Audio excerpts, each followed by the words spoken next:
오늘은 이사야 43장 22절부터 25절까지 말씀으로 함께 나누겠습니다. 오늘 주제 말씀은 내 죄를 기억하지 아니하리랍니다.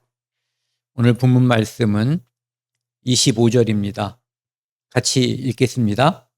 나 곧 나는 나를 위하여 내 허물을 도말하는 자니 내 죄를 기억하지 아니하리라. 함께 기도하시겠습니다. 하나님 아버지 감사합니다. 우리에게 성령을 보내주셔서 늘 함께 하시고 어느 곳에서나 함께 하시는 줄 알고 있습니다. 이 자리에 사정이 있어서 참석하지 못하는 형제 자매님들에게도 함께 하시는 줄로 믿고 있습니다. 이 시간 하나님의 말씀을 함께 나누는 시간, 하나님께서 처음부터 끝까지 함께 해주시고 주관하시고 인도하여 주옵소서. 이 모든 말씀 우리를 사랑하시는 예수 그리스도 이름으로 감사하며 기도드렸습니다. 아멘. 오늘은 이제 이사야 43장인데요. 그 앞에서도 이제 우리가 3번에 걸쳐서 이사야서를 나눠서 함께 나눴어요. 이 43장을. 그래서 바벨론 포로가 되기 전에 바벨론 포로가 되려면 이제 시간이 많이 지나야지 돼요. 그런데 이사야 선지자를 통해서 한 150년쯤 전에 미리 너희가 죄 때문에 바벨론으로 포로가 되어 갈 것이다. 하지만 하나님은 너희를 끝까지 사랑한다. 하나님이 너희가 나를 택한 것이 아니라 내가 너희를 택했고 비록 범죄했기 때문에 바벨론을 통해서 치고 그 나라가 망하고 그리고 심지어는 이제 그 땅에 서서 살 수 없고 바벨론으로 끌려가지만 그곳에서도 역시 그들은 하나님을 그다지 섬기는 마음이 없어요. 이제 오히려 그곳에서도 역시 그곳에 있는 신들을 섬기고 우상 숭배하고 그러죠. 그런데 그럼에도 불구하고 하나님은 우리를 사랑할 때 그럼에도 불구하고 사랑하시는 거거든요. 부모님들, 여기 부모님들 많이 계시잖아요. 부모님들이 자식을 사랑할 때 그럼에도 불구하고 사랑하는 거예요. 조건 때문에 사랑한다면 더 순종적이고 더 착하고 더 잘생기고 더 똑똑한 애를 내 아들, 내 딸 대신에 사랑할 수도 있을 거예요. 그런데 부모님은 자기의 씨를, 자기가 사랑한 그 자식을 그가 비록 못났어도 내 말을 순종하지 않더라도 끝까지 사랑하시죠. 이런 말을 할 때가 있어요. 부모님들이 너 나가 죽어 대신에 뒤져라라는 말도 쓸 수 있죠. 죽으란 뜻이 아니에요. 제발 좀 잘해서 우리 잘 살아보자 이런 뜻이거든요. 하나님도 이스라엘 민족이 비록 계속해서 범죄하고 우상 숭배하고 다른 길로 나가지만 하나님은 늘 같은 마음이죠. 그들을 끝까지 품는 거예요. 끝까지 사랑하는 거죠. 그들은 이렇게 생각할 수 있어요. 바벨론에 잡혀가고 성전이 파괴되고 예루살렘 성이 완전히 부서져 나갔을 때 포로가 한 그곳에서 학대를 당할 거 아니에요. 포로를 데려다가 떠받드는 나라는 없을 거예요. 그때 그들은 그런 생각을 할 수가 있어요. 아, 드디어 우리는 하나님께 버림을 받았다라고 생각할 수도 있죠. 그런데도 하나님께서는 그게 아니라 비록 너희가 죄 때문에 범죄 때문에 쫓겨나고 지금 고통 속에 환난 속에 있지만 나는 너희들을 끝까지 사랑한다. 부모님들도 그렇잖아요. 아이들이 말 안 듣고 힘들게 할 수 있어요. 경험들을 조금씩은 또는 많이 있을 수도 있어요. 그래도 부모님의 마음은 한결같아요. 제가 9시나 이런 때 뉴스 같은 거 보면서 사람들이 그런 말을 많이 해요. 특히 이제 여럿이 같이 모여 있을 때 살인을 했다든지 또 살인도 자기 부모를 죽였다든지 아주 끔찍한 일을 저지른 사람들이 있으면 저런 놈은 죽여야 된다. 저런 놈은 죽어도 싸다라는 말을 사람들이 서슴없이 해요. 그런데 만약에 그 범죄자의 아버지나 엄마에게 가서 물어보면 저놈은 저런 죄를 지었으니까 죽어 마땅하죠? 교수형에 처하거나 죽여야 되겠죠라고 물어보면 모든 부모님들이 아니라고 할 거예요. 방법이 있으면 우리 아들, 우리 딸을 비록 죄를 졌지만 살려달라고 애원하고 싶을 거예요. 애원할 거예요. 하나님께서 주신 마음이거든요. 그 사랑을. 그러니까 사랑이 크신 사랑이신 하나님의 마음은 얼마나 더 애절하겠어요. 이제 그런 것들이 드러나 있는 게 바로 오늘 우리가 이제 함께 나눌 이 말씀이에요. 나 곧 나는. 여기에서 나라고 하는 것은 하나님을 말씀하시는 거예요. 그냥 하나님 말고 우주와 천지 만물을 창조하셨고 이스라엘이라고 하는 나라를 아브라함을 통해서 선택하시고 그 씨를 번창하게 하시고 그들을 애굽에 집어넣었다가 애굽에서 깜짝 놀랄 만한 엄청난 일을 벌여서 그들을 건져주시고 그리고 홍해에서 바다를 갈라서 그들을 구원하시고 광야에서 아무것도 먹을 것이 없는 그곳에서 40년 동안 만나를 하늘에서 내려주셔서 자기 백성을 먹이시고 기르신 그들이 입은 옷이 40년 동안 헤어지지 않았다. 찢어지지 않았다는 거예요. 닳지 않았다. 신발도 그랬다는 거예요. 이것은 한 개인이 각자가 느낄 수 있는 어마어마한 기적, 표적인 거예요. 하나님이 우리와 함께 계시고 하나님이 우리를 사랑하신다는, 그리고 그것만 가지고 혹시 부족할까 봐 낮에는 구름 기둥으로 밤에는 불 기둥으로 그들과 함께 있다라고 하는 것을 눈으로 볼 수 있게끔 보여주셨어요. 요단강을 건널 때는 제사장들이 법궤를 메고 발을 딱 디질 때 이렇게 흐르던 물이 여기서 딱 멈춘 거예요. 멈추니까 쌓이겠죠. 밑에는 흘러가 버리고 여기에는 물이 이렇게 쌓인 거예요. 그래서 하나님이 이 물을 다른 곳으로 옮겨버렸어요. 왜? 물이 계속 오니까. 그들이 다 건너고 나서 물이 다시 흐르게 됐죠. 여리고성을 싸워서 이기게 해주셨어요. 그런데 실상은 그냥 이기게 해주신 거죠. 칼싸움, 활싸움을 통해서 작전을 잘 써서 그들이 전투 능력을 계속 올려서 싸워서 이긴 것이 아니라 하나님께서 이기게 해주신 거예요. 그렇게 수많은 기적과 이적을 통해서 그들이 하나님이 그들과 함께 한다라고 하는 것을 하나님은 늘 보여주셨던 거예요. 그럼에도 불구하고 그들은 엇나갔죠. 두 가지 측면에서 엇나갔어요. 하나는 하나님이 아닌 우상을 섬겼어요. 하나님은 그들에게 또 요구하셨어요. 불쌍하고 핍박받는 사람들을 너희가 이렇게 감싸 안고 사랑해줘라. 그런데 그렇게 하지 않았어요. 그래서 제사장 나라로 삼은 이스라엘이 그들이 하나님 말씀을 순종했다면 엄청난 축복을 받아서 사람들이 와, 이스라엘 봐라. 하나님을 순종하니까 저렇게 축복받는다. 라고 해서 유명해져야지 되거든요. 그런데 그런 기간은 있긴 있었죠. 잠깐. 그런데 주로 하나님 말씀을 순종하지 않음으로써 하나님의 인내가 계속 바닥이 나고 결국은 주변에 있는 강대국을 통해서 그들을 핍박했어요.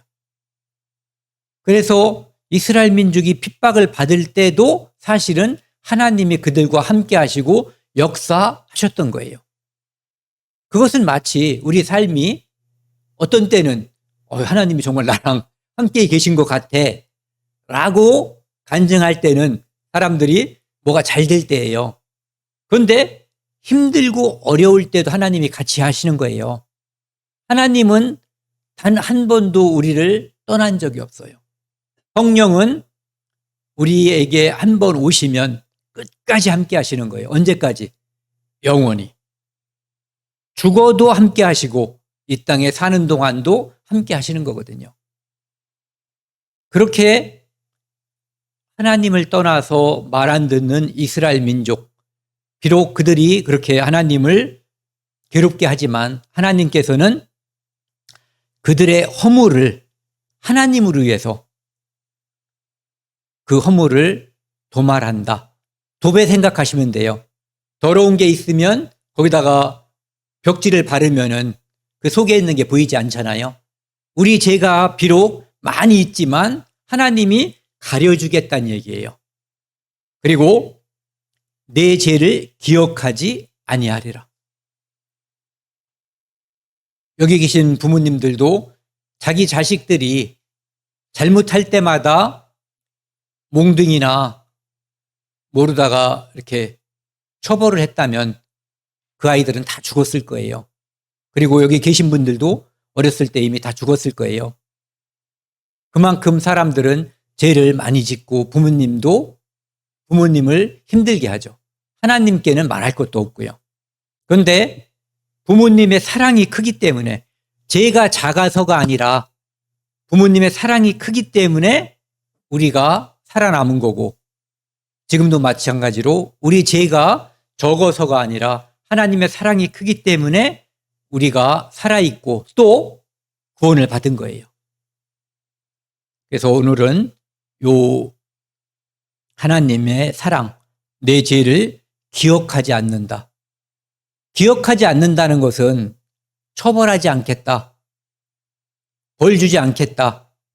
용서하고 그것으로 그 용서를 영원히 유지하겠다라는 하나님의 약속인 거예요. 이것을 한번 보자고요. 죄라고 하는 것은 하나님의 말씀을 떠나는 것, 하나님의 말씀을 어기는 것, 또는 하나님과 말씀과 다른 곳으로 가는 것이 이제 우리가 일반적으로 죄라고 그래요. 처음에 죄는 이 선악과 때문에 생긴 거예요. 하나님께서 선악과를 주시고 먹지 말라. 먹는 날에는 반드시 죽는다라고 경고하신 거예요. 그러니까 이것은 변치 않는 거예요. 이것을 먹느냐 안 먹느냐에 따라서 어떤 결과가 생기는 거예요. 왜? 하나님은 그렇게 정하셨기 때문에요. 그런데 마귀가 먹어라. 결코 죽지 아니하리라. 이 사이에서 사람은 선택해야지 됐어요. 우리의 조상은 먹지 말라 반드시 죽으리라와 먹어라 결코 죽지 않는다. 그리고 하나님같이 선악을 알게 된다라고도 부수적으로 이런 효과도 있다라고 마귀가 뱀 속에 들어가서 사람을 유혹했어요. 그런데 그전까지는 아마 하나님의 명령 때문에 그 나무를 경원시 이렇게 좀 멀리 보고 그랬을 거예요. 그런데 그 말을 듣고 나니까 죽지도 않고 하나님처럼 된다라는 마음을 이제 그것을 듣게 되니까 갑자기 먹음직하고 보암직하고 탐스럽게 할 만큼 그렇게 보이는 거예요. 그러니까 그것을 여자가 따먹고 자기 남편에게도 줬어요. 그리고 그도 먹었죠. 이게 죄의 근원이에요. 이거 말고 인간이 어떻게 해서 죄가 됐다라고 죄인이 됐다라고 하는 것을 알려주는 것이 없어요. 그래서 죄에는 벌이 따르잖아요. 벌. 이 땅에서 고생이 따랐고 심지어 마지막에 죽음이 따랐고 그 죽음 뒤에 영원한 지옥이라고 하는 형벌이 인간에게 주어졌는데 그게 바로 하나님의 말씀을 어겼기 때문이에요. 그런데 하나님께서는 특별히 이스라엘 민족을 선택해가지고 그들에게 율법을 주셨어요. 그러니까 이 율법도 지키면 축복이고 지키지 않으면 벌이 따르는 거예요. 십계명을 비롯해서 많은 율법을 주셨어요. 그리고 그 율법은 중요한 것이 우상 숭배하지 말라는 거예요. 하나님만 섬기라는 거죠. 그리고 아까 말씀드린 것처럼 불쌍한 사람 돌보라는 게 율법 정신의 가장 큰 거예요. 그러니까 하나님 사랑하고 내 이웃 사랑하라고 하는 거죠. 하나님 사랑하는데 우상 숭배할 수 없잖아요. 네. 그래서 그 율법을 어긴 사람들, 이스라엘 민족에게 형벌이 있었는데 민족적으로 계속해서 고통이 따랐고 심지어는 그들이 하나님께서 그들에게 주신 그 나라가 망하고 전 세계에 흩어지게 되는 그런 형벌이 따랐어요. 그래서 이 선악과로 인한 벌, 율법으로 인한 이 벌의 마지막으로는 하나님께서 회복된다라고 하는 것을 이제 미리 약속해 주신 거죠. 그 약속을 이미 창세기부터 하나님께서는 주신 거예요. 그래서 이스라엘도 결국은 회복되고 인류도 결국은 회복되는데 이 회복이 하나님의 사랑이 크기 때문에 회복되는 거예요. 그들이 뭔가를 그전엔 잘못했는데 이제는 꽤 그럴듯한 인물이 되었기 때문에 하나님께서 그들을 봐주시는 것이 아니라 그럼에도 불구하고 하나님의 사랑이 커서 죄인을 안아주시는 거예요.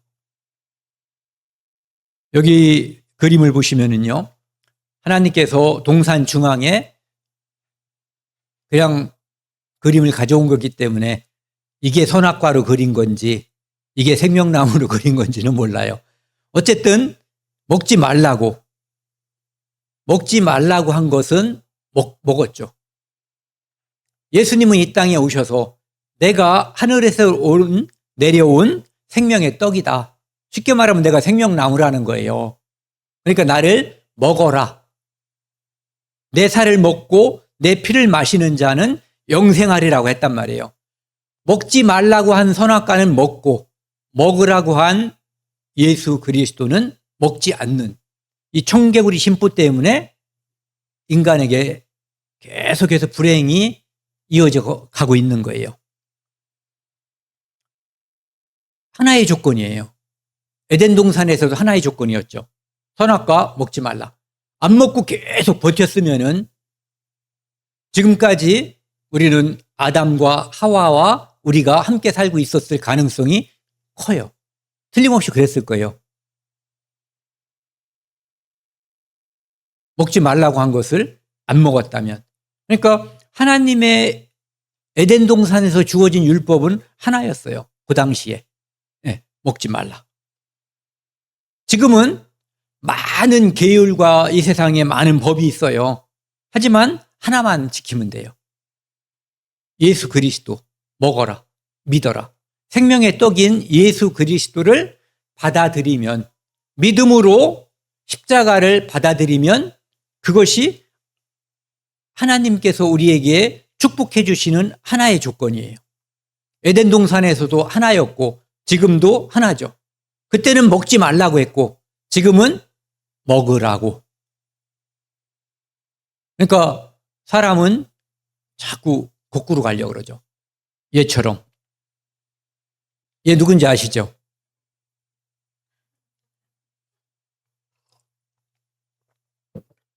어머니, 얘 누군지 아세요? 그림 보세요, 그림. 보이세요? 누군 것 같아요? 네. 어머님은 뭘로 보이세요? 모르겠어요? 네. 청개구리라고는 들어보셨어요? 말 안 듣는 놈들을 보통 청개구리라고 그러거나 청개구리 심보를 가졌다라고 이야기하잖아요. 부모님이 뭐라고 얘기하면 반대로 하는 아이들. 하도 말을 안 들으니까 엄마가 죽기 전에 부탁을 했어요. 이놈은 늘 말을 안 들으니까 내가 마지막으로 이야기하는 것도 거꾸로 반대로 할 거다라고 생각해서 내가 죽거든 시냇가에 묻어다오 이렇게 얘기했어요. 그럼 어디다 묻는 거예요? 산에다. 산에다 묻을 줄 알고 산에다 묻으라고 그렇게 얘기한 거예요. 그런데 이놈이 엄마가 돌아가시고 나니까 너무 후회가 돼서 엄마가 하신 말씀 유언이라도 내가 들어주자 해가지고 시냇가에다 묻었더니 이렇게 비가 올 때마다 엄마 묘가 떠내려갈까 봐 걱정해서 계속 울고 오늘날까지 울고 있다는 얘기예요.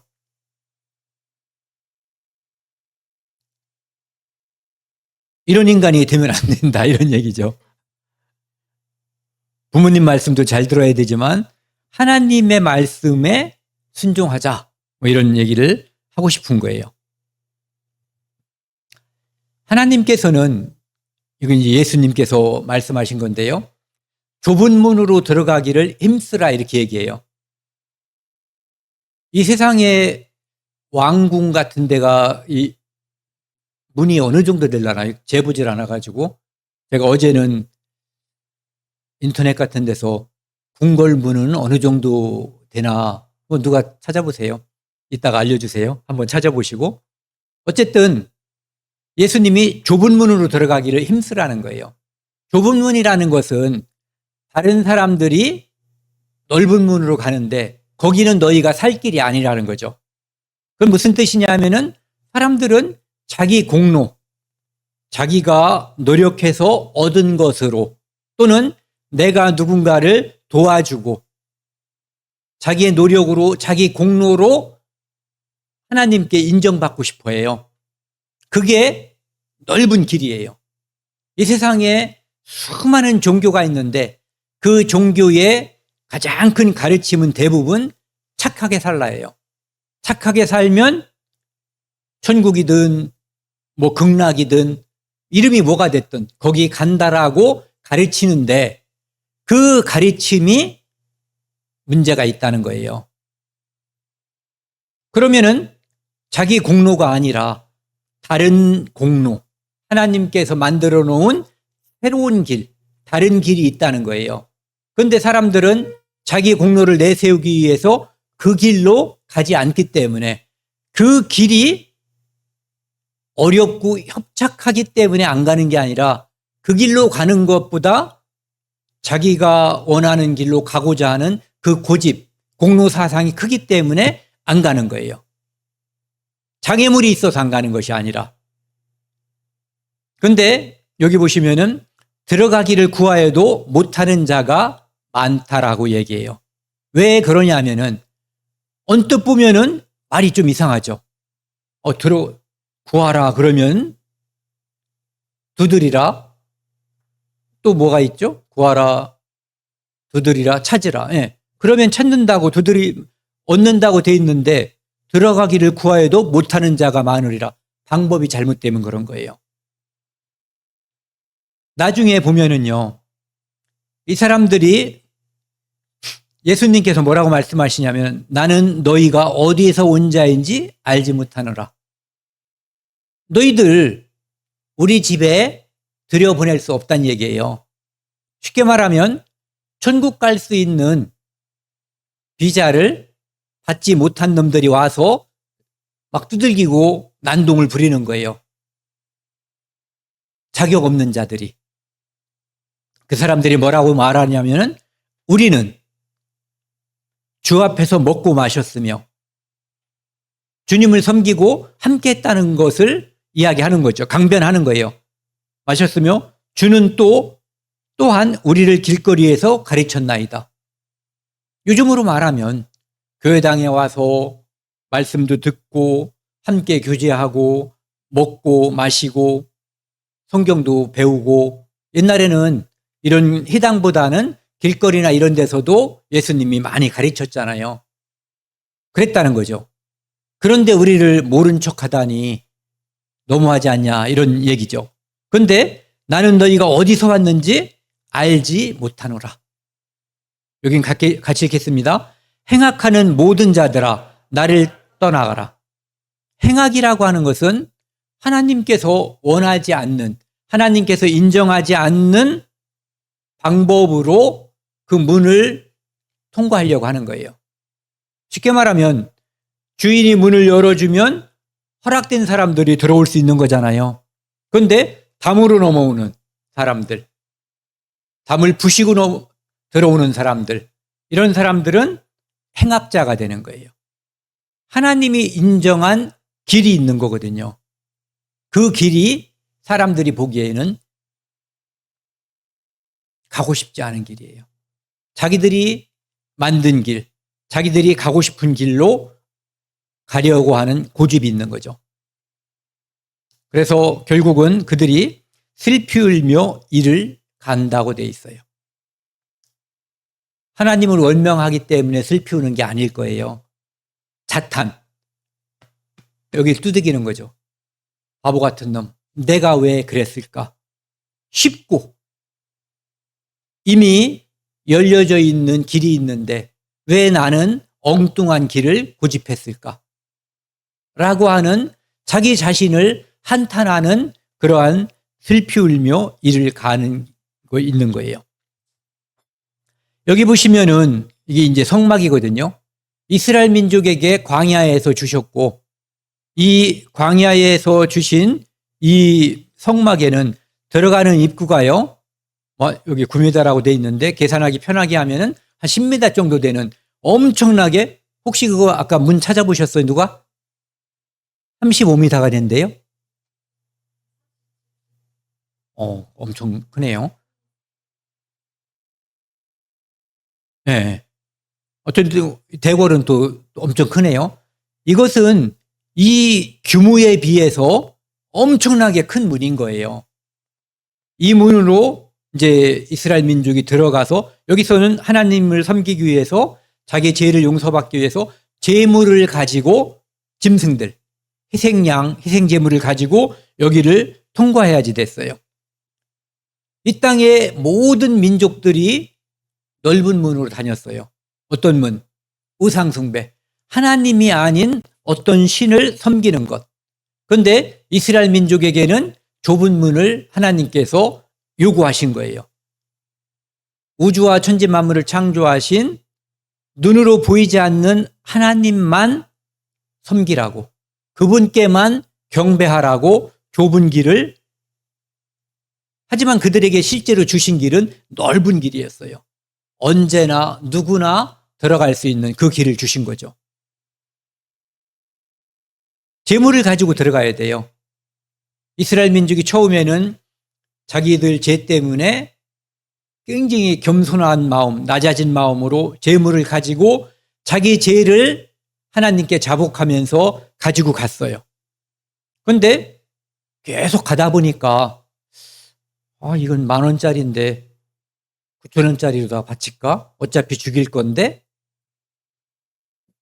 흠없고 티 없는 걸로 바쳐야지 되는 거예요. 그리고 나중에 보니까 시간이 더 많이 지나고 나니까 바치나 안 바치나 티 나는 것도 없어.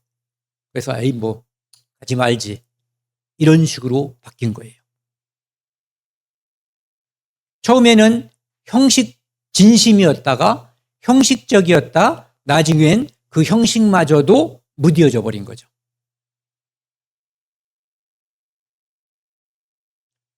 요한복음 10장에는 예수님께서 뭐라고 말씀하시냐면은 진짜 문에 대해서 말씀하시는 거예요. 같이 읽겠습니다. 내가 문이니 누구든지 나로 말미암아 들어가면 구원을 받고 또는 들어가며 나오며 꼴을 얻으리라. 이 세상에 가짜 문이 엄청 많아요. 넓은 문이.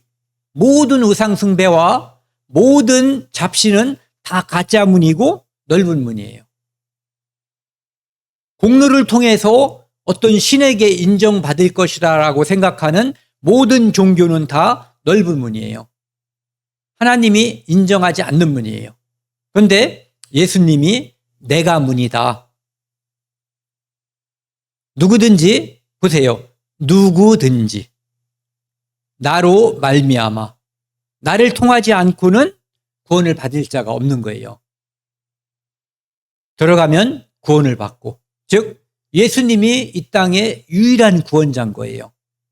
그분을 통해서만 구원을 받을 수가 있는 거고, 과거의 구약 시대에 하나님께서 이스라엘 민족에게 주셨던 모든 제사, 희생제사, 이것은 예수 그리스도의 그림자예요. 그것을 반복해서 함으로써 제물과 내가 같아지고, 제물이 죽음으로써 내가 제 용서를 받는다고 하는 것을 계속 배우는 거예요. 그런데 반복되기 때문에 그때 사람들이 깨닫는 거죠. 아, 우리가 늘 드리는 이 제사는 불완전하구나. 그러면 갑자기 사람은 어느 날 죽는 거예요. 그러면 좀 전에 지은 죄를, 짐승을 가져다가 용서를 받았어야 되는 건데 못 받을 수 있잖아요. 심지어는 그래서 1년에 한 번씩 대속죄절날 드리던 제사가 있어요. 모든 사람의 죄를, 이스라엘 민족의 모든 사람의 죄를 1년에 모든 염소에게 뒤집어 씌워가지고 덮어 씌워서 염소가 대신 죽음으로써 그들의 죄가 용서받는 거죠. 그런데 올해 용서받았어요. 용서받는 순간에 딱 죽는 게 아니잖아요. 그러니까 내년까지 가기 전에 죽는 사람들은 계속 벌어질 거란 말이에요. 그 사망 사건이. 그래서 그들의 제사가 불완전하다는 것을 알고, 그러면 제사가 불완전하면 그들의 용서가 완전하지 않다는 뜻이에요. 그럼 그들이 형벌받을 수 있다라는 생각을 가지고 완전한 제사, 영원한 제사를 추구하게 되는 거죠. 그래서 예수님이 이 땅에 오신 거예요. 그들은 그 제사를 통해서 완전한 제사, 영원한 제사를 추구해야지 되는 거예요. 그런데 그들은 처음에는 그 제사에 진심이 없고, 나중엔 이놈의 제사 왜 자꾸 하라고 그래? 짐승만 아깝게. 그리고 나중에는 이제 흠 있는 거, 저는 거, 이런 제물을 바치다가 그나마도 바치지 않으니까 어떤 일이 벌어졌어요? 제사장들이 먹고 살 일이 없잖아요. 그러니까 제사장들이 제사를 떠나고, 그러면 그들은 더더욱 하나님을 섬기는 민족에서 이렇게 멀어져 가고, 죄로는 점점 더 빠져들게 되는 거죠. 그런데 이스라엘 민족이, 요 말씀을 로마서 10장인데요. 사도 바울이 이스라엘 민족이, 자기도 이스라엘 민족이잖아요. 자기 동족이 구원받길 바라는데 그들은 구원에서 멀어져 버렸어요. 예수 그리스도를 십자가에 못 박았고 그 후에라도 돌아오면 되는 거거든요. 그런데 그들은 예수 그리스도를 미워하고 그것을 좋지 않게 여긴 거죠. 그래서 사도 바울이 뭐라고 이야기하고 있냐면은, 내가 증언하노니 그들이, 유대인들이 하나님께 열심히 있으나 올바른 지식을 따른 것이 아니니라. 하나님이 원하는 길이 있어요. 하나님이 원하는 길이 아닌 다른 길로 갔다라고 하는 거죠. 3절은 같이 읽겠습니다. 하나님의 의를 모르고 자기 의를 세우려고 힘써 하나님의 의에 복종하지 아니하였느니라. 좀 전에 그 청개구리를 한번 생각해 보자고요. 늘 엄마가 얘기하는 것과 반대 방향으로 갔어요. 그런데 마지막에 한번 엄마의 유언에 따랐어요. 이스라엘 민족은 자기들이 하나님께서 율법을 주신 진짜 이유, 그것에 대해서 충실하게 생각해 보질 못했던 거예요. 그래서 하나님의 의를 모르고 자기 의를 세우려고, 자기 의는 내가 이 짐승을 바치면 희생제물을 드리면, 헌금을 하면, 향품을 드리면, 그러면 하나님께 축복받을 수 있다라고 착각한 거죠. 그 모든 제사는 결국은 이 제사가 불완전하다. 결국은 나는 하나님 앞에 죄가 드러날 수밖에 없는 죄인이다. 완전한 제사, 영원한 제사가 내게는 필요하다. 나는 죄인입니다. 나를 용서해 주세요. 이 말이 모든 이스라엘 사람들에게서 나올 수 있게끔 하기 위한 것이 제사예요. 율법이고. 그래서 율법으로는 죄를 깨달음이라고 되어 있는 거거든요. 그런데 그들은 그 제물을 바치고 제사를 드림으로써 하나님께 인정받을 수 있다라고 착각한 거죠. 그래서 힘써 하나님의 의에 복종하지 않았어요. 하나님의 의의 최고봉은 뭐예요? 예수 그리스도예요. 그래서 다른 것에서 하나님과 빗나가고 엇나갔어도 예수 그리스도를 받아들이면 하나님의 의에 복종하는 거예요. 대표적인 사람, 사도 바울. 율법으로는 흠이 없다라고 본인이 생각했지만 결국은 자기 자신이 예수 그리스도를 받아들임으로써 영원한 속죄와 완전한 속죄가 종결된다라고 하는 것을 믿고 알게 된 거예요.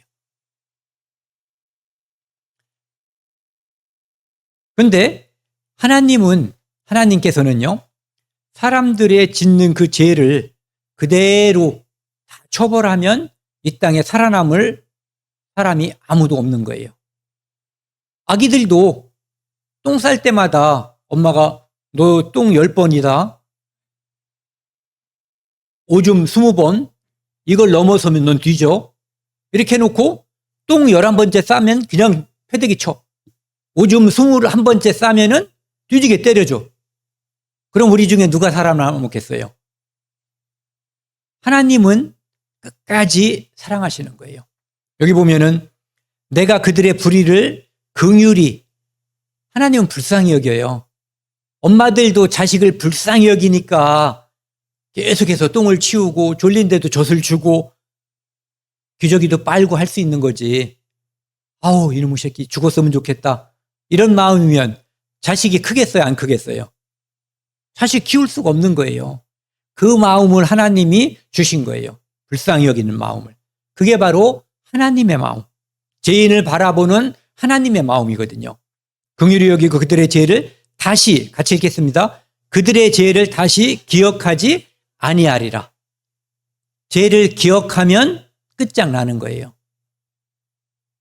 또 10장에도 보면은요, 또 같이 읽겠습니다. 또 그들의 죄와 그들의 불법을 내가 다시 기억하지 아니하리라 하셨은즉, 이것을 사하셨은즉 다시 죄를 위하여 제사 드릴 것이 없느니라. 다 용서하고 기억하지 않으니까 이제 용서할 죄가 없는 거예요. 용서받아야 할 죄가 없는 거예요. 왜? 다 용서했기 때문에. 영원히. 기간을 단축했다면 또 용서할 게 있죠. 종류를 제한했다면 또 용서받을 게 있는 거예요. 그런데 모든 죄를 영원히 용서했기 때문에 다시 제사 드릴 필요가 없어요. 완성됐기 때문이죠. 완료된 거예요. 예수님께서 십자가에서 요한복음 19장 30절에 다 이루었다. 우리의 모든 죄를 정결케 하는 일, 모든 죄를 용서하시는 그 일을 완성하신 거예요. 예레미야 31장 34절에도 나중에 새 언약, 모세를 통해서 이스라엘에게 줬던 것이 옛 언약, 율법이었잖아요. 그런데 새 언약이 오면 여기 보시면은요, 내가 그들의 악행을 사하고 다시는 그 죄를 기억하지 아니하리라. 누구 말씀이에요? 예, 여호와 하나님의 말씀이에요. 제가 누군가에게 이런 말을 했다면 그 사람은 제 말을 믿을 수가 없죠. 왜? 제가 한 말을 100% 지키지 못한다는 것은 누구든지 아는 거거든요. 그런데 하나님은 그분이 말씀하신 것을 다 지키시는 분이에요. 그분의 언약은 우리 앞에는 미래의 것을 약속하셨지만 우리는 이미 지나간 것처럼 믿을 수가 있는 거예요. 왜? 그분의 말씀은 법이고 변함이 없고 늘 완전하기 때문이죠. 그래서 하나님이 그들의 악행을 다 용서하고 다시는 그 죄를 기억하지 않는다라고 이스라엘 민족에게도 구원받은 모든 인류 성도들에게도 이 말씀이 적용이 되는 거예요. 이게 아니면 그 죄를 기억하지 않는다는 하나님의 말씀이 아니면 우리는 다시 두려워서 떨어야 돼요. 이스라엘 민족처럼. 또 제물을 드려야지 되는 거예요. 1년에 한 번씩 또 대속죄절 제사를 드려야 하는 거예요. 그런데 영원히 한 번의 용서가 됐기 때문에 더 이상의 제사가 필요 없는 거죠. 우리는 하나님을 믿는 거예요. 그래서 구원이라고 하는 것은 내가 나 믿어야지 이게 아닌 거예요. 하나님이 내게 해주셨기 때문에 이 안에 평안, 평강, 안심 이게 있는 거예요. 그분이 주신 거예요. 어제까지 오늘까지도 내가 안 믿었는데 안 믿어졌는데 어느 순간에 그게 믿어지면 내 죄를 위해서 예수님이 돌아가셨고 나는 이제 죄 때문에 처벌받지 않는구나, 심판받지 않는구나 라고 하는 마음이 이 안에 생겨버리는 거예요. 제 의지 때문에 제가 어떤 계산으로 인해 3단 논법에 의해서 그것을 계산하고 여기에서 이제 나는 그것만 의지해야 돼 이런 차원이 아닌 거예요. 믿어지는 거예요. 죄를 정결케 하는 일을 하시고 죄를 정결케 하는 일을 십자가에서 이미 완성하신 거예요. 이제 오늘 본문 말씀이거든요. 43장 22절. 그러나 야곱아 너는 나를 부르지 아니하였고 그렇게 죄 때문에 하나님으로부터 벌을 받고 심지어는 나라가 망하고 다른 나라로 끌려가고 그곳에서 종살이를 하는데도 불구하고 그들은 그곳에서 다시 우상 숭배하고 또 하나님을 슬프게 아프게 하는 거예요. 그러나 야곱아 이스라엘아 너는 나를 부르지 아니하였고 그 땅에서도 부르지 아니하였고 그 다음에 끌려간 포로 생활하는 그곳에서도 부르지 않는 거죠. 하나님을 의지하지 않고 주변에 있는 우상을 의지한 거나 또는 자기의 어떤 행실을 의지하려고 하는 그것이 하나님을 슬프게 하는 것이고 그들의 죄를 드러내는 길이에요. 이스라엘아 너는 나를 괴롭게 여겼으며 부모님이 야 일어나라 밥 먹어라 이건 왜 하는 거예요? 사랑하니까. 밥을 먹거나 말거나 굶어 죽든가 말거나 학교를 가든가 말거나 이런 부모가 없단 말이에요. 자식을 괴롭히는 것처럼 보이는 그 모든 행위 뒤에는 부모님의 사랑이 있는 거예요. 그런데 그 사랑을 모르면 엄마는 나를 괴롭혀. 엄마는 나를 괴롭게 하는 사람이야. 나 좀 내버려둬. 이스라엘 민족이 하나님의 사랑 그것을 그렇게 여겼다는 거예요. 나 좀 내버려 달라고. 나 좀 괴롭히지 말라고 한 거죠. 아까도 말씀드린 것처럼 이스라엘 민족은 처음에는 내가 죄를 지었는데 하나님 죄 대신 이 양을 잡아서 하나님께 드립니다. 저의 죄를 용서해 주세요. 매우 겸손하고 낮은 마음이었어요. 내가 죽어야 되는데 이 양이 대신 죽어서 내 죄를 용서하는 그 은혜에 너무너무 감사한 거죠. 그런데 반복해서 하다 보니까 아까 말씀드린 것처럼 이거 너무 비싸. 이거 너무 좋은 거야. 하나님은 그걸 드리라고 그랬거든요. 네 마음을 드려야지 되는 거니까. 그래서 이제 인간들이 똑똑해지기 시작한 거예요. 그중에서 눈 먼 거, 또 다리 저는 거, 싼 것들 이걸 갖다가 드리기 시작한 거죠. 그게 말라기에 나오는 얘기인 거예요. 그리고 나중에는 이것도 100원이야. 500원짜리 드리다가 100원짜리 드렸는데 이것도 뭐 아깝잖아요. 그러니까 지금까지 아무 일도 안 일어난 것처럼 생각되니까 드리지 말자. 그래서 안 드리게 되기도 한 거예요. 여기 보시면은요. 네 번제의 양을 내게로 가져오지 아니했다는 거예요. 그러니까 가져오던 차원에서 형식적인 제사 차원에서 더 나빠진 거죠. 마음과 정성을 다한 제사라면 좋았는데 그 다음에는 형식적으로 기울었는데 지금은 그마저도 사라져버렸다는 거예요. 네 제물로 나를 공경하지 아니하였느니라. 나는 제물로 말미암아 너를 수고롭게 하지 아니하였고 얘 재산이 100인데 하나님이 너 100 바쳐 99 바쳐 이렇게 하지 않았다는 거예요. 그런데 그들은 살살 똑똑해지더니 하나님이 나를 괴롭게 하네.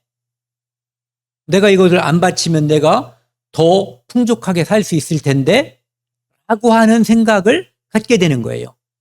그러니까 나는 제물로 말미암아 너를 하나님이 이렇게 생각하는 거죠. 너를 수고롭게 하지 아니하였고 유향 하나님께 바치는 그 관유 향료들이 있단 말이에요. 그것으로 말미암아 너를 이건 고가죠. 비싼 것들이에요. 너를 괴롭게 하지 아니하였거든. 엄마가 자식한테 밥 먹으라고 하고 학교 가라고 하면은 괴로울 수도 있어요. 그런데 잘 생각해 보면은 괴롭히려는 의도가 아니거든요. 잘 되라고. 하나님의 마음도 이 하나님께서 제사를 드리라고 한 이유도 거기에서 찾아야 되는 거예요. 24절. 너는 나를 위하여 돈으로 향품을 사지 아니하며 향을 사서 하나님께 드려야지 되는 거예요. 출애굽기 30장에 보면은 향을 만드는 방법과 다 나와 있단 말이에요. 비싸요, 그거는. 희생의 기름으로 나를 흡족하게 하지 아니하고 원래는 희생의 기름, 짐승을 잡으면 그 기름을 떼서 하나님께 번제로 드리게 돼 있잖아요. 이 말씀은 번제로 드리는 일도 이제 사라져버리고 횟수가 줄어들고 이렇게 된 거죠.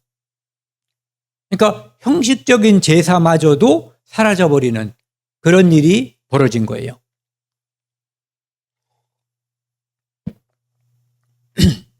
내 제짐으로 나를 수고롭게 하며 이스라엘 사람들은 하나님이 자꾸 제물 바치라고 그래서 나 돈도 없고 힘들어 죽겠어요 이렇게 생각하는데 실은 하나님이 힘든 건 뭐 때문에 힘드냐 하면은 너희들이 짐승을 잡고 안 잡고 뭐 이런 것 때문이 아니라 내 제짐으로 나를 수고롭게 하며 내 제약이 나를 괴롭게 하였느니라.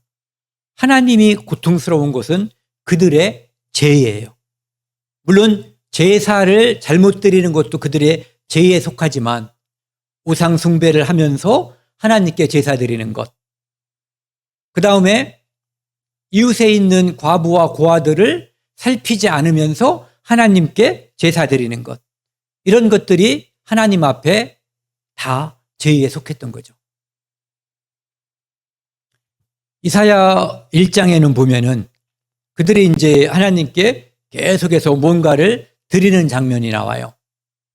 그러니까 아까도 말씀드린 것처럼 처음에는 마음과 정성을 다해서 드렸을 거예요.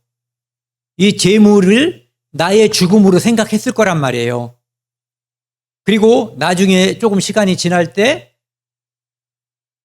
좋은 것에서 별 볼 일 없는 것으로 바꾸다가 나중에는 아무거나 드리는, 또 나중에는 드리지 않는 일로 바뀌어버렸단 말이에요.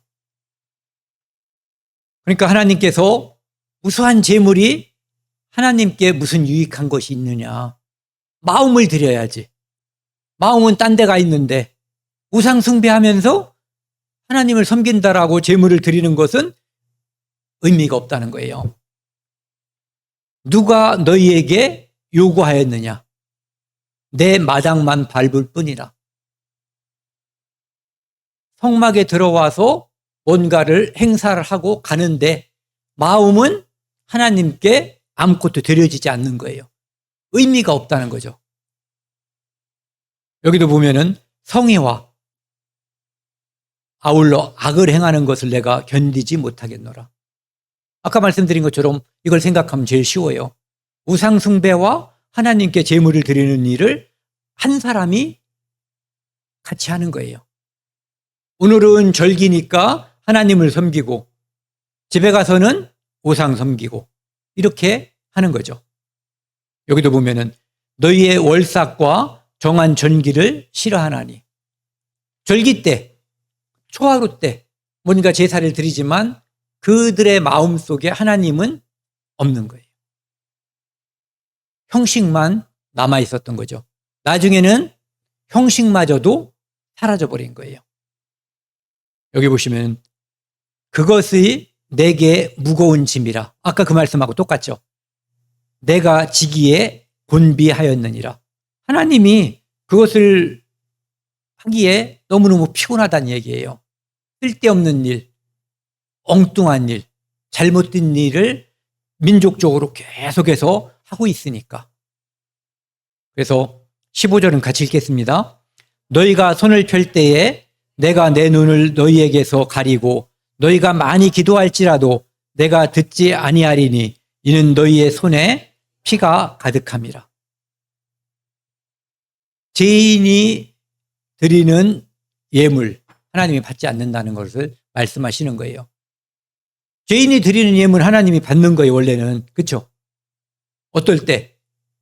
그 죄인이 진심으로 마음속에 통회할 때, 그때 하나님은 그 제물을 그 사람의 마음과 똑같이 받아주는 거예요. 그때 죄가 용서되는 거거든요. 그런데 그 마음이 없이 형식으로 기울었을 때 하나님은 네 손에는 피가, 이 피는 아까 말씀드린 것처럼 우상 숭배와 가난한 사람들에 대한 잔인함, 이런 것이 그대로 남아있는데 제사를 드리는 것이 무슨 의미가 있느냐, 이렇게 말씀하시는 거죠. 오늘 이제 드린 말씀을 살펴보면은요, 오늘 이제 이런 말씀이에요. 죄에 대한 고발. 이스라엘 민족이 하나님께 드리는 제사가 원래 하나님께서 그들에게 제사를 드리라고 한 이유, 목적에서 멀어져 버린 거예요. 죄에 대한 고발과 그럼에도 불구하고, 아까 여기에 그럼에도 불구가 들어있는 거예요. 하나님의 용서와 구원이 있다는 거죠. 비록 그들이 죄를 짓고 많은 범죄 때문에 나라가 망하고 끌려가고 그곳에서 포로 생활을 하지만 그럼에도 불구하고 그곳에서조차 그들은 죄를 깨닫지 못하고 우상 숭배하는데도 불구하고 하나님은 그들을 그 땅으로 이끌어 주겠다라고, 그들을 다시 애굽에서 구원한 것처럼 다시 구원하겠다고, 그리고 먼 훗날 이스라엘 민족을 천년왕국으로 이끌어 들여서 하나님과 영원히 그들의 죄를 전혀 기억하지 않는 그런 상태로 영원히 함께 하겠다라고 약속해 주시는 거예요. 이스라엘 백성이 고발, 22절에서 24절이요. 이스라엘 백성이 하나님을 진심으로 찾지 않는다. 하나님은 그 진심으로 찾고 통회하는 마음, 낮아진 마음을 원하시기 때문에 제사를 드리라고 한 거란 말이에요. 그래야 그것이 점철돼서 최종적으로 예수 그리스도를 받아들일 수 있는 거거든요. 그들의 제사에 부족한 것, 그들의 제사에 잘못된 것을 예수 그리스도가 완성시키는 거거든요. 형식적인 제사와 희생만을 드렸던 의성적인 행동을 하나님은 지적하는 거예요. 아까 말씀드렸죠. 그나마 형식마저도 깨어져 버렸다고. 그들은 하나님을 섬기는 것을 귀찮아했어요. 오히려 자신들의 죄악으로 하나님께 짐을 지게 했죠.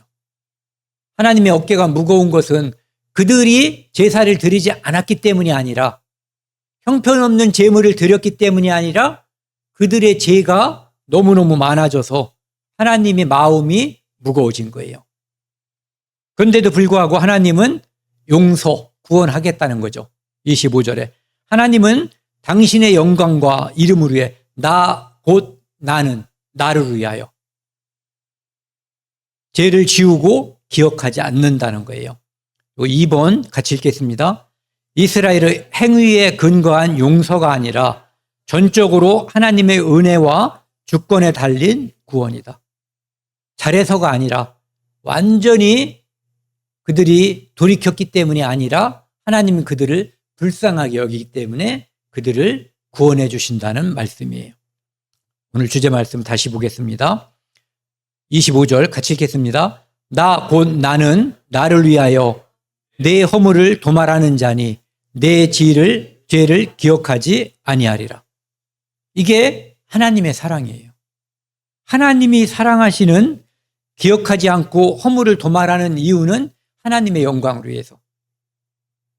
하나님의 공의만을 내세우면 이런 일은 벌어질 수가 없는 거예요. 하나님의 사랑 때문에 그들의 죄인임에도 불구하고 그들을 끝까지 사랑하시는 거예요. 예수님께서도 그 요한복음 13장에 보면은 자기 사람들을 끝까지 사랑하신다고 그러잖아요. 끝까지 사랑하는 게 하나님의 속성이에요. 끝까지 사랑한 그 끝사랑을 끝까지 배신하면 끝까지 지옥 가는 거예요.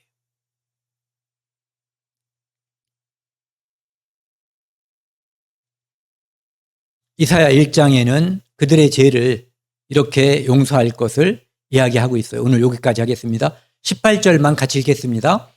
여호와께서 말씀하시되 오라 우리가 서로 변론하자. 너희 죄가 주홍 같을지라도 눈과 같이 헤어질 것이요 진홍같이 붉을지라도 양털같이 되리라. 우리가 잘 아는 말씀이에요. 하나님과 한번 따져보자 이거예요. 따져보니까 뭐가 드러나겠어요? 우리의 이스라엘 민족과 모든 인류의 죄가 드러날 거예요. 아무리 잘 산다고 산 사람도 그 죄가 드러날 거예요. 그래서 너희 죄가 주홍 같을지라도 빨간 죄가 가득할 거예요. 눈과 같이 헤어질 것이요. 무엇으로? 하나님의 무차별적인 사랑으로. 끝없는 용서와 은혜로. 진홍같이 붉을지라도 양털같이 희게 되리라. 눈같이 양털같이 하얗게 될 것을 하나님이 말씀하시는 거예요. 이 하나님의 사랑이 있기 때문에 예수 그리스도의 십자가의 피가 우리의 모든 죄를 영원히 완전히 용서한 거예요. 그래서 오늘 주제 말씀처럼 내 죄를 기억하지 아니하리라. 얼만큼? 영원히. 다 믿으시죠? 예. 여기까지 하겠습니다.